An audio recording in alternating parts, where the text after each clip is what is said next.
मेरे महबूब क्या कहूँ कौन सी दौलत है गुरु, मेरा जीवन मेरी दुनिया मेरी जन्नत है गुरु। क्या कहूँ कौन सी दौलत है गुरु, मेरा जीवन मेरी दुनिया मेरी जन्नत है गुरु। क्या कहूँ कौन। जय। गुरुवर के चरणों में कोटि कोटि प्रणाम। आज गुरुजी के कुछ नन्हे नन्हे भक्त आप सबके आगे एक कहानी पेश करने जा रहे हैं। कहानी गुरु पर अटूट विश्वास के जीत की। यह कहानी है वैराग्यवती की, जो कि बड़ी ही गजब और सत्य घटना पे आधारित है।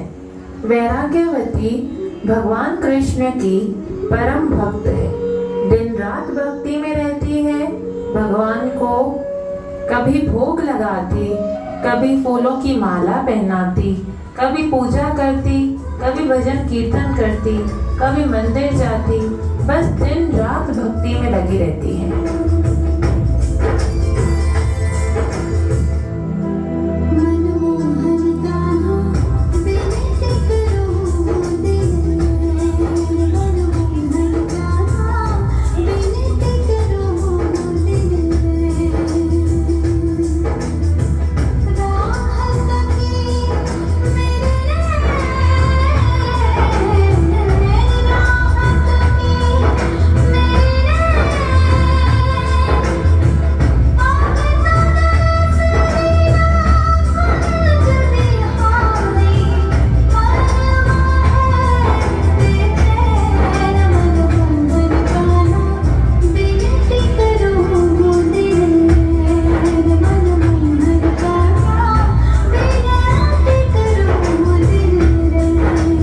यहाँ एक चोर वैराग्यवती को देख रहा है और सोच रहा है कि ये भगवान की परम भक्त है, भोली भाली है, क्यों ना साधु का वेश धर लूं और उसके घर से कुछ चुरा लूं। वह साधु का वेश धारण कर वैराग्यवती के पास आता है। शरणं गच्छामि शरणं गच्छामि धर्मं शरणं गच्छामि दानं शरणं गच्छामि धर्मं शरणं गच्छामि दानं शरणं गच्छामि।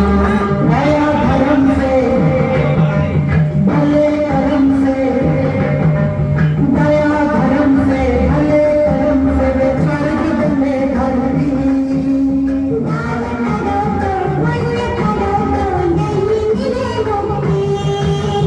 धर्मं शरणं गच्छामि दानं शरणं गच्छामि धर्मं शरणं गच्छामि दानं शरणं गच्छामि। अलख निरंजन। देवी, पीने के लिए थोड़ा जल मिलेगा? वैराग्यवती ने मुस्कुराते हुए बोला, हाँ हाँ, क्यों नहीं, अभी लाई। जल लेते लेते साधु ने बोला कि तुमसे एक सवाल पूछना है। क्या तुमने दीक्षा ली है? कभी किसी संत से, गुरु से दीक्षा ली है? वैराग्यवती ने बोला, नहीं। तब साधु बाबा ने बोला कि अगर तुमने दीक्षा नहीं ली है तो मैं ऐसे किसी के हाथ से पानी नहीं पी सकता जिसने कभी दीक्षा ही ना ली हो। वैराग्यवती ने बोला, साधु बाबा, आप ही मुझे दीक्षा दे दीजिए, आप ही मेरे गुरु बन जाइए। तब साधु बाबा ने बोला, दीक्षा और यहाँ? नहीं नहीं नहीं, मेरी दीक्षा कोई ऐसी वैसी नहीं है, और यहाँ तो कतई नहीं। तुम्हें अगर दीक्षा चाहिए तो तुम्हें मेरे साथ जंगल में चलना पड़ेगा, वहां ही मैं तुम्हें दीक्षा दूंगा। वैराग्यवती बोली, अगर जंगल में चल के आप मुझे दीक्षा देंगे तो मुझे आपके साथ चलने में कोई आपत्ति नहीं है। साधु बाबा ने बोला, तो फिर ठीक है, अब तुम्हारे घर में जो भी कीमती सामान हो, तुम्हारे जेवर कपड़े, तुम सब अपने साथ ले लो और मेरे साथ चलो। भोली भाली वैराग्यवती ने वही किया जो साधु बाबा ने बोला और अपना सामान उठाकर चल दी उनके साथ।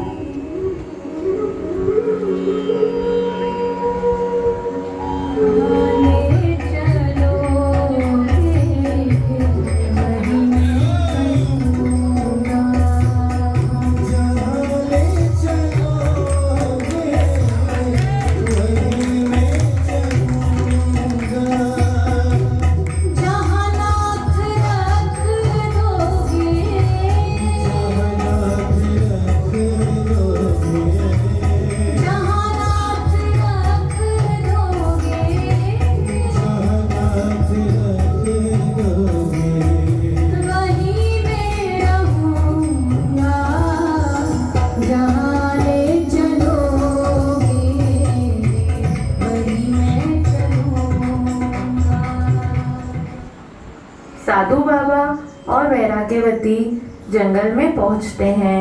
जंगल में पहुंचकर साधु बाबा वैराग्यवती को एक पेड़ से बांध देते हैं। समझ रहे हो समुद्र कैसे मिलेगा।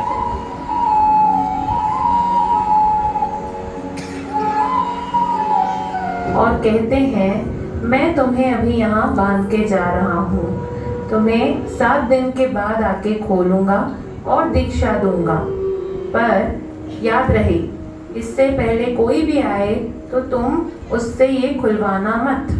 मैं तुम्हें बांध के जा रहा हूँ और मैं ही आके तुम्हें मुक्त करूंगा, मैं ही आके इस बंधन को खोलूंगा। इतना कहकर साधु बाबा वैराग्यवती का सारा सामान लेकर वहां से चले जाते हैं।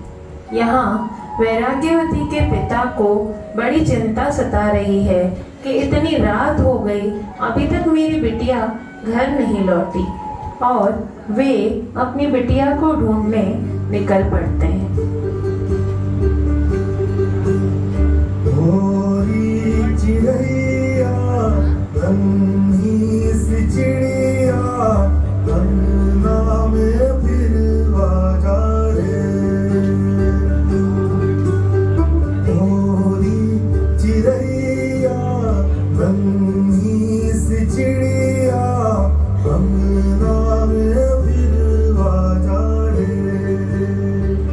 बहुत ढूंढने के बाद वैराग्यवती घने जंगल में एक पेड़ से बंधी हुई मिलती है। तब उनके पिता को बहुत आश्चर्य होता है। तब उनके पिता पूछते हैं, बिटिया तुम यहाँ कैसे, तुम्हारा ये हाल किसने किया है? तब वैराग्यवती ने बताया कि मैं यहाँ अपने गुरुवर के साथ आई हूँ, उन्होंने मुझे इस पेड़ से बांधा है और कहा है कि मैं 7 दिनों के बाद आके इस बंधन को खोलूंगा। तब वैराग्यवती के पिता बोलने लगे, वो कोई गुरु नहीं होंगे, वो तो कोई ठग होगा, तुम्हारा सारा सामान भी ले गया और तुम्हें यहाँ पेड़ से बांधकर चला गया, वो आने वाला नहीं है। बिटिया तुम मेरे साथ चलो। वैराग्यवती ने इनकार करते हुए बोला, पिताजी जब तक मेरे गुरुवर नहीं आ जाते मैं यहाँ से जाने वाली नहीं हूँ, वही आके इस बंधन को खोलेंगे और मुझे मुक्त करेंगे, मुझे उन पर पूरा भरोसा है।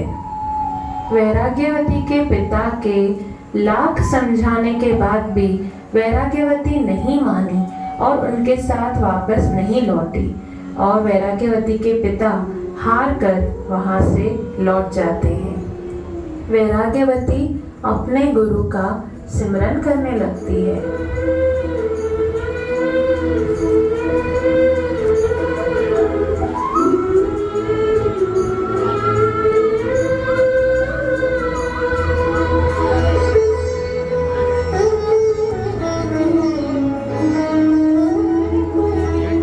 आएंगे वो तारन भाव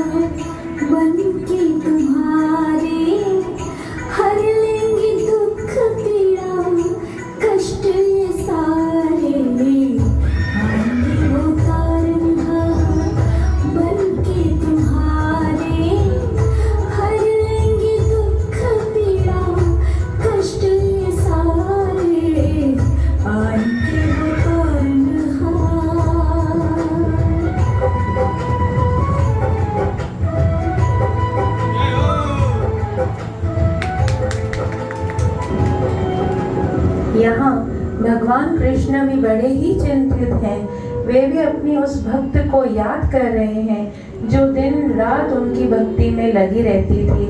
3 दिन हो गए हैं वो भक्ति करने आई नहीं। वे नारद मुनि से कहते हैं, जाओ हमारे भक्त को मुक्त करके ले आओ। नारद मुनि भगवान की आज्ञा मानकर वैराग्यवती के पास आते हैं।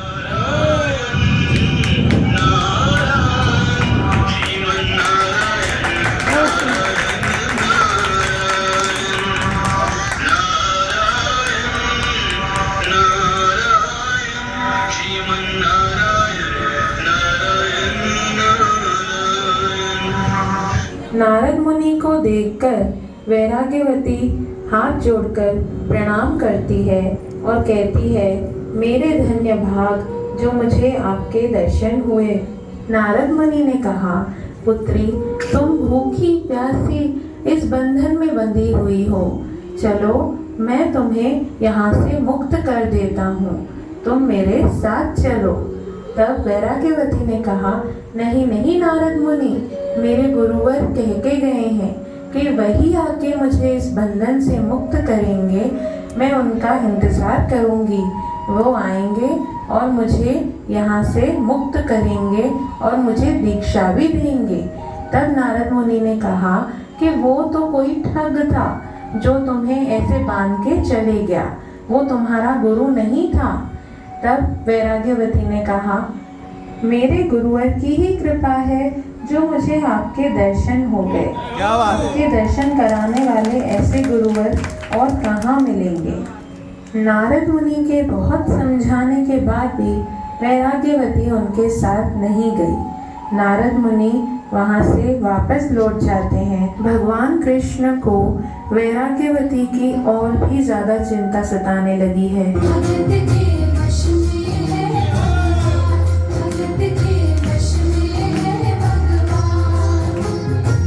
भक्त बिना ये कुछ भी नहीं है, भक्त बिना ये कुछ भी नहीं है, भक्त इसकी जान भगत के बस में है भगवान, भगत के बस में है भगवान। भगवान सोचते हैं, अब तो मुझे ही जाना पड़ेगा वैराग्यवती के पास, और वहाँ वैराग्यवती के पास जाकर प्रकट हो जाते हैं।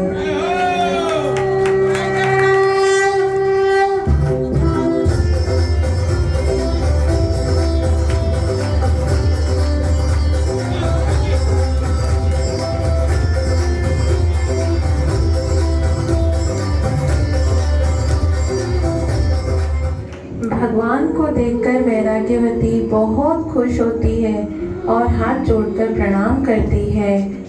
भगवान कहते हैं, पुत्री मैं तुम्हें इस बंधन से मुक्त करने आया हूँ। तब वैराग्यवती कहती है, प्रभु मेरे धन्य भाग जो मुझे आपके दर्शन हुए, पर मैं आपके साथ कैसे चल सकती हूँ। मेरे गुरुवर आने वाले हैं, वे मुझे इस बंधन से मुक्त करेंगे। उन्होंने कहा है जब तक वो नहीं आते मैं इस बंधन को किसी को भी खोलने ना दूं।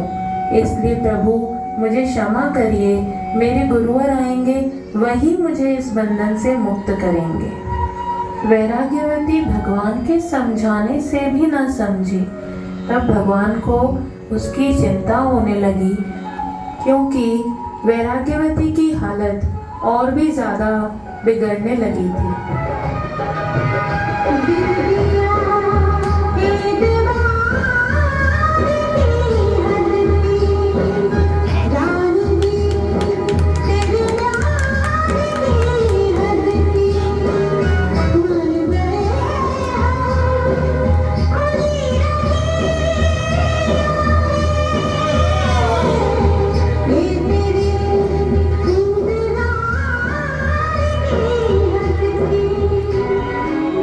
तब भगवान श्री कृष्ण ने नारद मुनि को आदेश दिया कि जल्द से जल्द इनके गुरुवर को यहाँ पर ले आओ। भगवान की आज्ञा के अनुसार नारद मुनि उस चोर के पास जाके प्रणाम कर कहते हैं,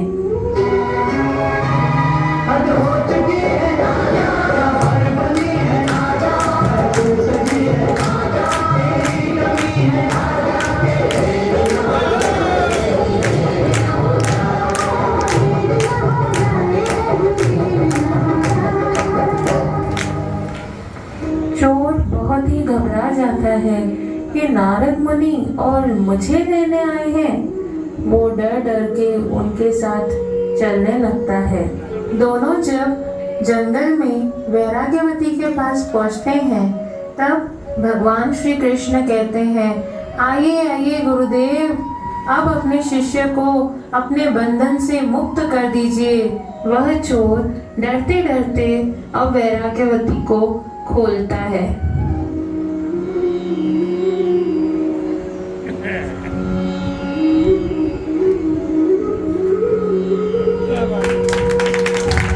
उसके बाद जो वैराग्यवती ने किया वो तो कमाल था। गुरु गोविंदो खड़े काकेला गोपाल, गुरु गोविंदो खड़े काकेला गोपाल, बलिहारी गुरु आपने गोविंद दियो बताए कबीरा, गोविंद दियो बताए।